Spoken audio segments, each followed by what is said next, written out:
el motivo de la oración. Ya vimos que dentro de esta oración se ha reconocido a quién se le dirige la oración, y fue bien importante entender esto. Ahora, pero el motivo, o sea, ¿por qué estamos orando?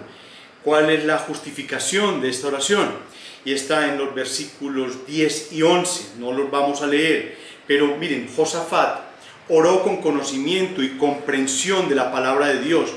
Él recordó que Dios no le permitió a Israel invadir a estos pueblos cuando iban de Egipto a la tierra prometida. Ellos les pasaron por un lado, ellos no se metieron con ellos, y Dios no permitió que Israel los destruyese a ellos, los dejó tranquilos. Ahora, sería injusto que permitiera que estos destruyeran a Judá. Ahora, no estaba bien. Implícitamente oró para que Dios no permitiera que su pueblo permitiera a su pueblo sufrir por su desobediencia previa.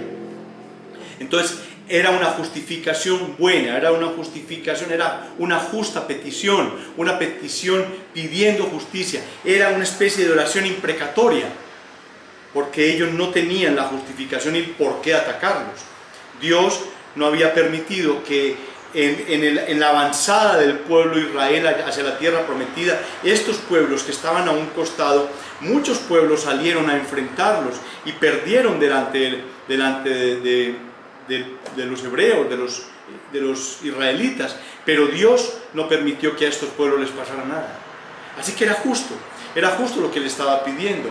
Digamos que toda esta oración hermosa tenía una justa petición.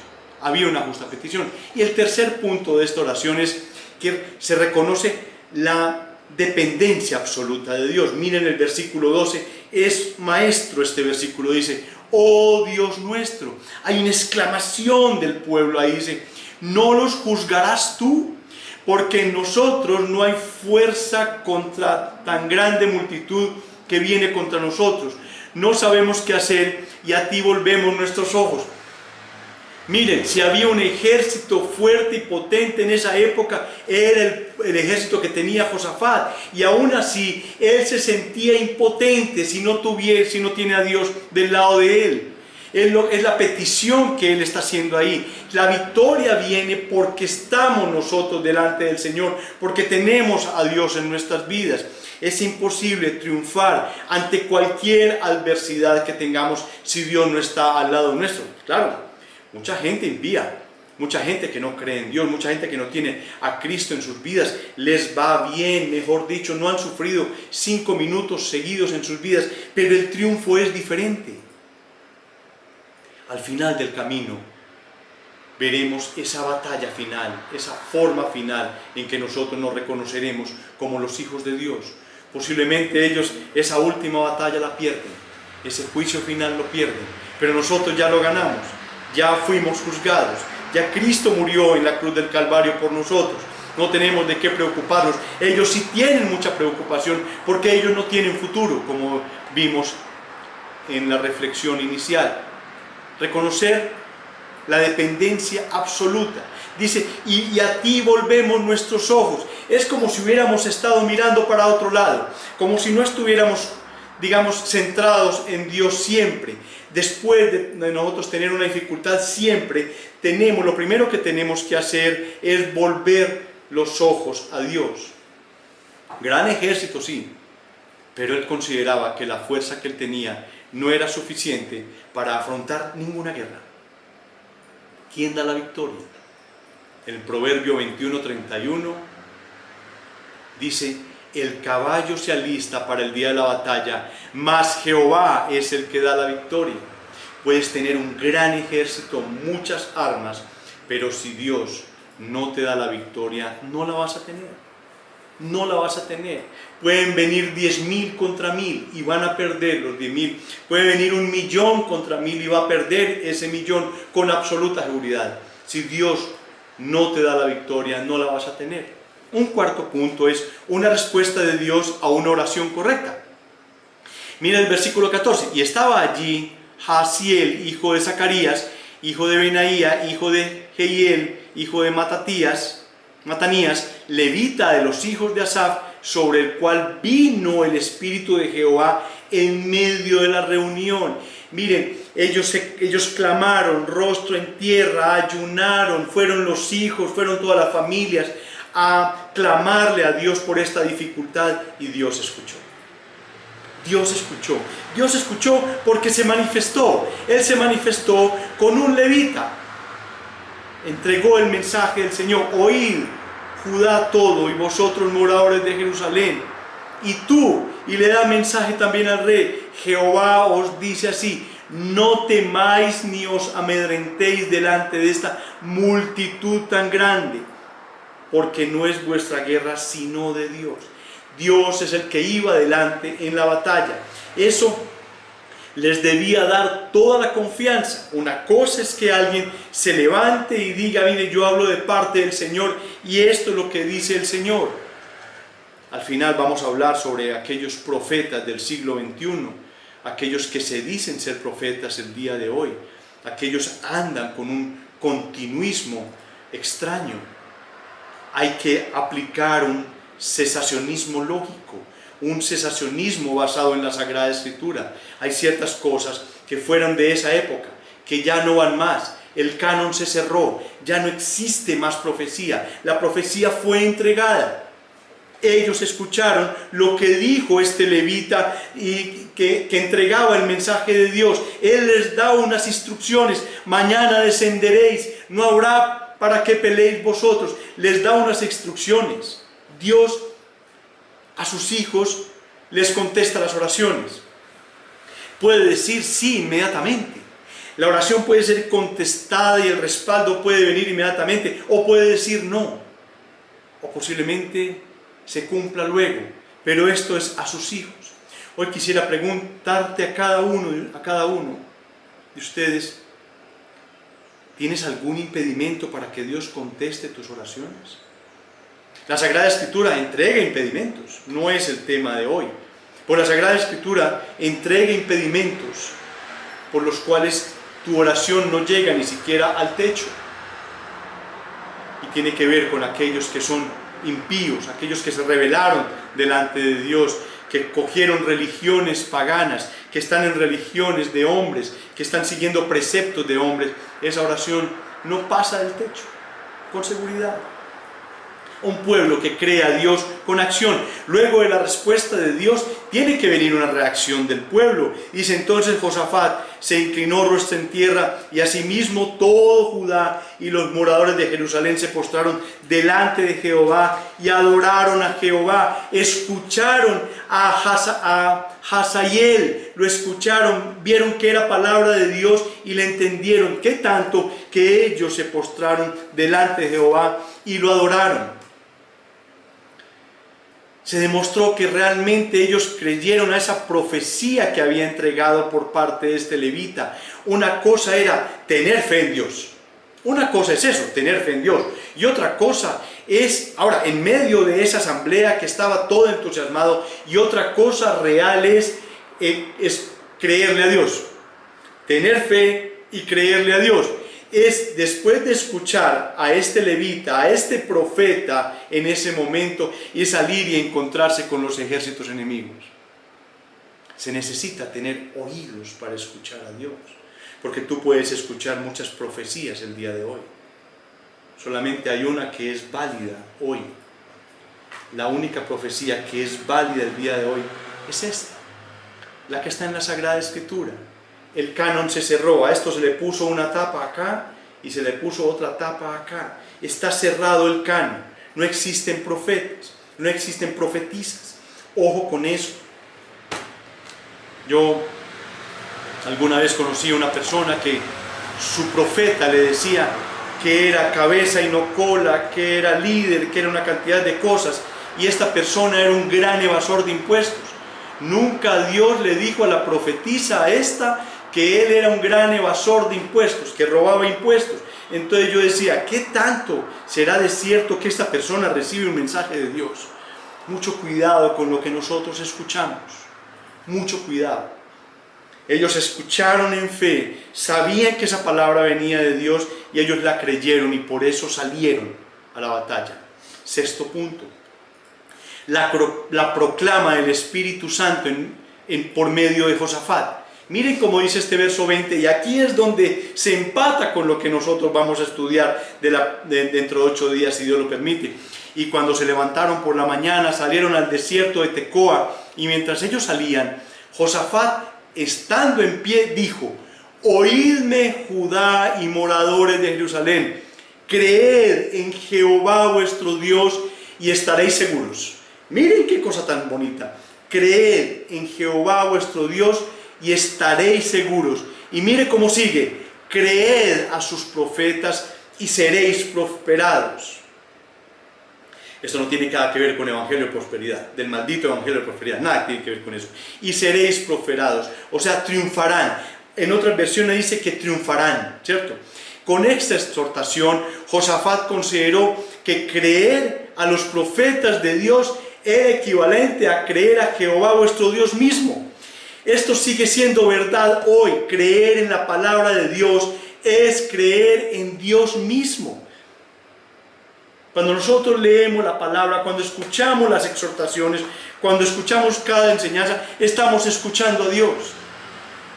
Personas que dicen que Dios me dijo esta mañana. Wow, es demasiado delicado eso. Yo exhorto a aquellas personas que escuchan este video y que han utilizado o utilizan esto: Dios me dijo esta mañana. Es mentira.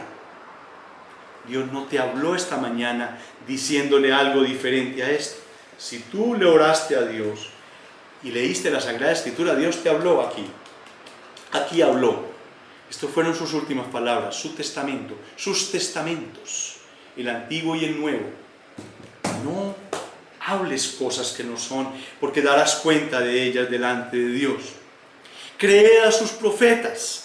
Qué cosa tan interesante. Pero ¿quiénes son estos profetas de los cuales hablaremos la semana entrante? ¿Cuál era la misión de estos profetas? El autor de Hebreo resume el trabajo de los profetas en pocas palabras cuando dice: Dios, habiendo hablado en muchas veces y de muchas maneras en otro tiempo a los padres por los profetas. La misión de los profetas era la de comunicarle la voluntad de Dios a su pueblo, a todo el mundo. En un libro llamado We Gave Some Prophets, he dado profetas. Este libro habla de 6 aspectos de la misión de los profetas. Miren qué bonito esto. Primero, para hacer conocida la naturaleza y voluntad de Dios y para establecer normas de conducta. Eso hicieron los profetas. De eso vamos a aprender. 2, para reprender el pecado y traer arrepentimiento a los que se habían extraviado. Recuerden a Natán, recuerden al rey David. Él reprendió ese pecado. Él estaba tranquilo, como cauterizado, su conciencia cauterizada. Nadie me vio cometer un crimen, cometer adulterio, ser un mal líder, etcétera, etcétera. Tercero, para iniciar reformas religiosas, sociales, políticas y morales, para advertir a los errantes, indisciplinados y rebeldes del juicio venidero de Jehová. Es una advertencia. La Sagrada Escritura nos está advirtiendo de que viene un juicio, que hay una disciplina, que muchas personas se van a condenar. También estos profetas animan a los fieles con un mensaje de esperanza y consolación. Ya lo hemos visto, cómo estos profetas nos dan consuelo y esperanza en estos momentos. Y otra de sus misiones es hacer conocer la grandeza y la misericordia del que es más grande que todas las necesidades de la humanidad. Dios es más grande que cualquiera de los problemas. Su grandeza y su misericordia no tienen límite, no tienen forma de calcularse. Estos profetas también daban testimonio del verbo de Dios. Casi todos son citados en el Nuevo Testamento y en la gran mayoría de los casos los pasajes citados son profecías del Mesías. Ahora hablemos de su profecía. Los profetas fueron dirigidos y controlados siempre por el Espíritu Santo. Por eso cuando tú eres capaz de decirte: el Señor me ha dicho, o actuar como un profeta, mucho cuidado, porque quién sabe qué espíritu tú estás escuchando. Si no viene de parte del Espíritu Santo, estás escuchando a Satanás, o es tu propia invención. Los profetas no podían introducir novedades a la vida religiosa de Israel. siempre servían para retomar al pueblo a la fe original, para llevarlos a la fe original. Aunque fueron inspirados por el Espíritu Santo, no tenían la libertad de contradecir algo que ya había sido revelado por Dios. Es muy importante la unidad de la Sagrada Escritura. Las profecías del profeta verdadero siempre se cumplieron. Siempre se cumplieron. Siempre se cumplieron. Muchas de las profecías eran condicionales. O sea, la profecía presentaba las opciones que dependían de la conducta del pueblo. Había esa opción. Estos profetas vivían inmediatamente antes de los exilios de Babilonia y Asiria. Mucha de la ira de Jehová profetizada en estos libros fue cumplida en estos exilios. Y la venida de Jesucristo juega un rol importantísimo en estas profecías. Sería bueno recordar estas normas bíblicas de la profecía del Antiguo Testamento al presentarse algún, entre comillas, profeta hoy en día. Los profetas nunca se dejaron guiar por cualquier espíritu, siempre respetaban los límites de la palabra de Dios y de su misión. Ahora, ¿cómo aplicamos esto a nuestras vidas? Y quiero arrancar con los amigos, aquellos que no tienen a Cristo en sus vidas. Mira, tú eres un enemigo de Dios. Dios no te considera como una persona neutral. En una batalla, tú eres el enemigo de Dios. Tú eres el enemigo de Dios. Y su ira no se separa de ti hasta que tú no cuadres cuentas con Él. Hasta que no traigas a Cristo como tu Salvador, como tu Redentor. Hasta que no vayas a esa cruz del Calvario, no dejarás de ser enemigo de Dios y la ira está sobre ti. Y para la iglesia, tenemos un gran profeta. Tenemos a Cristo. Una de sus misiones fue ser un gran profeta, ser un gran sacerdote y ser el grande y sublime Rey, Jesucristo. Cuando señalamos la función profética de Cristo, nos estamos remontando a un aspecto que se nos presenta en el Antiguo Testamento. Abraham, el padre del pueblo hebreo, fue llamado profeta. Moisés fue un gran profeta, reconocido entre todos. David y Salomón fueron profetas en el sentido de que ellos recibieron parte de la revelación inspirada de Dios y contribuyeron a completar el Antiguo Testamento. Comenzando ahora por Elías y Eliseo, se lanza el gran movimiento profético con nombres de talla como Isaías, como Jeremías, como Ezequiel, Daniel y los conocidos, que de pronto hablaremos de un par de ellos, de los profetas menores. Y no es porque sean inferiores, sino porque escribieron menos que los otros. Sin embargo, en medio de este enfoque y de este papel desempeñado por los profetas, surge una sensación creciente de que ningún profeta humano podía ser del todo apropiado para poder suplir la necesidad humana, a pesar de ser inspirados por el Espíritu Santo. Eran humanos. Aparece, por lo tanto, una expectativa cada vez más intensa de que vendría un gran profeta, que en el futuro para ellos vendría un gran profeta. Y esa primera afirmación clara de esto la encontramos en el capítulo 18 de Deuteronomio, donde tenemos una profecía sobre una figura futura profética, tal como Moisés, alguien a que todos atenderían. Y Moisés mismo hace este anuncio: profeta de en medio de ti, de tus hermanos, como yo, te levantará Jehová tu Dios, y a él oiréis. Ya se estaba hablando de Cristo, del gran profeta. Esta declaración es luego conservada en las palabras de Dios. Profeta les levantaré de en medio de tus hermanos como tú, y pondré mis palabras en su boca, y él les hablará todo lo que yo os mandare. Una posible lectura superficial de esto podría interpretarse mal el pasaje y tratar de esperar figuras como Isaías o algún otro gran profeta.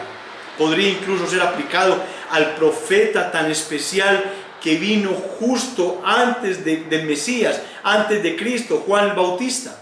Sin embargo, el Nuevo Testamento, esta cita de Deuteronomio se aplica particularmente a Jesús, como se evidencia en los sermones de Pedro o en la defensa que hace de Esteban frente al concilio. Es un tema que no veremos hoy, sino que se los enuncio. En varias ocasiones el pueblo había sido testigo de una obra extraordinaria de parte de Cristo. Respondió identificándolo como un profeta, o el profeta que venía en los postreros tiempos. Los discípulos que iban camino a Emaús lo identificaron como tal, como un profeta, y en cierta ocasión Jesús dijo, hablando de sí mismo, dice: no hay profeta sin honra, sino en su propia tierra, y entre sus parientes y en su casa. Pero quizás el pasaje más importante desde un punto de vista teológico sea la introducción al libro de Hebreos. Dios, habiendo hablado muchas veces y de muchas maneras en otro tiempo a los padres por los profetas, y en estos postreros días nos ha hablado por el Hijo, el gran profeta, nuestro gran profeta. Un profeta es alguien que habla en nombre de otra persona. En estos versículos Jesús es presentado como alguien que, del mismo modo que hicieron los profetas del Antiguo Testamento, habla de parte de Dios. Él nos habló de parte de Dios, Él nos presentó la redención, Él nos presentó ese reino precioso al cual nosotros iríamos a ir. Se trata, por lo tanto, de alguien que habla con autoridad. Cristo es autoridad, Cristo es el gran profeta. Además, también tenemos la última profecía. No necesitamos más. Aquí está la última profecía. No necesitamos absolutamente nada más. Queridos hermanos, quiero que oremos, presentémonos delante del Señor. Padre, gracias por esta porción tan especial de la Escritura. Gracias porque en ella hemos encontrado una oración que trae consuelo, en la cual nosotros dignificamos tu nombre. Le damos al nombre de Dios la altura que debe tener. Presentamos delante de ese nombre poderoso nuestras dificultades, y entendiendo que nuestras dificultades solamente tienen la posibilidad de que el Señor las escuche y que el Señor actúe en nuestro favor en el momento que Él lo determine. Señor, ayúdanos a comprender cada día más tu Escritura. Ayúdanos en el propósito de seguirla estudiando, de profundizar un poquito más en ella.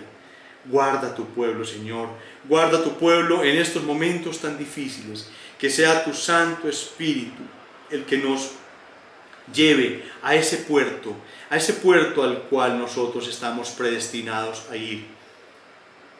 Señor, cuida tu pueblo. Tu pueblo en estos días ha estado clamando delante de ti, y sabemos que tú nos escuchas. Sabemos que hay un plan grande y perfecto que se está cumpliendo, y eso nos da gozo, nos da satisfacción. Nos sentimos bien, Señor, pero necesitamos de tu apoyo, de tu consuelo, de tu calor. Gracias por la Escritura, porque en ellas encontramos esto que necesitamos. Y en el nombre de Jesús y por el poder del Espíritu Santo hemos orado a ti, Señor. Gracias. Quiero que recibamos la bendición de parte de Dios, y la encontramos en el Salmo 67. Dios tenga misericordia de nosotros y nos bendiga. Haga resplandecer su rostro sobre nosotros, para que sea conocido en la tierra tu camino, en todas las naciones tu salvación. Te alaben los pueblos, oh Dios, todos los pueblos te alaben. Alégrense y gócense las naciones, porque juzgarás los pueblos con equidad y pastorearás las naciones en la tierra. Te alaben los pueblos, oh Dios, todos los pueblos te alaben. La tierra dará su fruto, nos bendecirá Dios, el Dios nuestro. Bendíganos Dios y témanlo todos los términos de la tierra. Amén, amén y amor, amén. Mis queridos hermanos, pueden estar en paz. Y quiero que ahora cantemos un himno al Señor.